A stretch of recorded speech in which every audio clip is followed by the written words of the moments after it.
Día litúrgico, martes 18 del tiempo ordinario. Texto del Evangelio San Mateo. En aquellos días, cuando la gente hubo comido, Jesús obligó a los discípulos a subir a la barca y a ir por delante de él a la otra orilla, mientras él despedía a la gente. Después de despedir a la gente, subió al monte a solas para orar. Al atardecer estaba solo allí. La barca se hallaba ya distante de la tierra muchos estadios, zarandeada por las olas, pues el viento era contrario. Y a la cuarta vigilia de la noche vino él hacia ellos caminando sobre el mar. Los discípulos, viéndole caminar sobre el mar, se turbaron y decían: «Es un fantasma», y de miedo se pusieron a gritar. Pero al instante les habló Jesús diciendo: «Ánimo, que soy yo, no temáis». Pedro le respondió: «Señor, si eres tú, mándame ir donde tú sobre las aguas». «Ven», le dijo. Bajó Pedro de la barca y se puso a caminar sobre las aguas, yendo hacia Jesús. Pero viendo la violencia del viento, le entró miedo y como comenzara a hundirse, gritó: «Señor, sálvame». Al punto Jesús, tendiendo la mano, le agarró y le dice: «Hombre de poca fe, ¿por qué dudaste?». Subieron a la barca y amainó el viento, y los que estaban en la barca se postraron ante él diciendo: «Verdaderamente eres Hijo de Dios». Terminada la travesía, llegaron a tierra en Genesaret. Los hombres de aquel lugar apenas le reconocieron.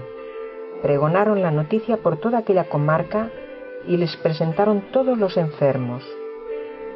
Le pedían que tocara siquiera la orla de su manto, y cuantos la tocaron quedaron salvados.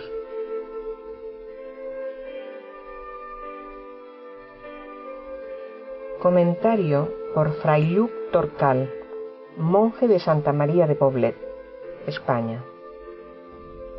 Señor, si eres tú, manda ir donde tú sobre las aguas. Hoy no veremos a Jesús durmiendo en la barca mientras ésta se hunde, ni calmando la tormenta con una sola palabra increpatoria, suscitando así la admiración de los discípulos. Pero la acción de hoy no deja de ser menos desconcertante, tanto para los primeros discípulos como para nosotros. Jesús había obligado a los discípulos a subir a la barca e ir hacia la otra orilla.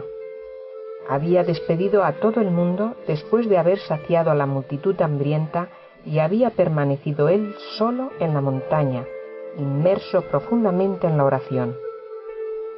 Los discípulos, sin el Maestro, avanzan con dificultades.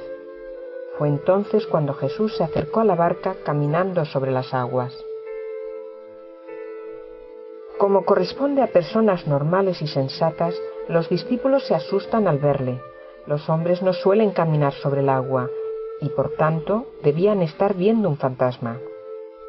Pero se equivocaban.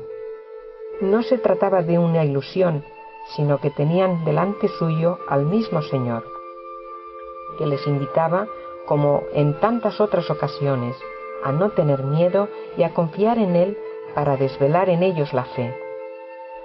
Esta fe se exige en primer lugar a Pedro, quien dijo: «Señor, si eres tú, mándame ir donde tú sobre las aguas». Con esta respuesta, Pedro mostró que la fe consiste en la obediencia a la palabra de Cristo. No dijo: «Haz que camines sobre las aguas», sino que quería seguir aquello que él mismo y único Señor le mandara para poder creer en la veracidad de las palabras del Maestro. Sus dudas le hicieron tambalearse en la incipiente fe, pero condujeron a la confesión de los otros discípulos, ahora con el Maestro presente: «Verdaderamente eres Hijo de Dios». Como dice San Ambrosio, el grupo de aquellos que ya eran apóstoles, pero que todavía no creen, porque vieron que las aguas jugaban bajo los pies del Señor y que en el movimiento agitado de las olas los pasos del Señor eran seguros. Creyeron que Jesús era el verdadero Hijo de Dios, confesándolo como tal.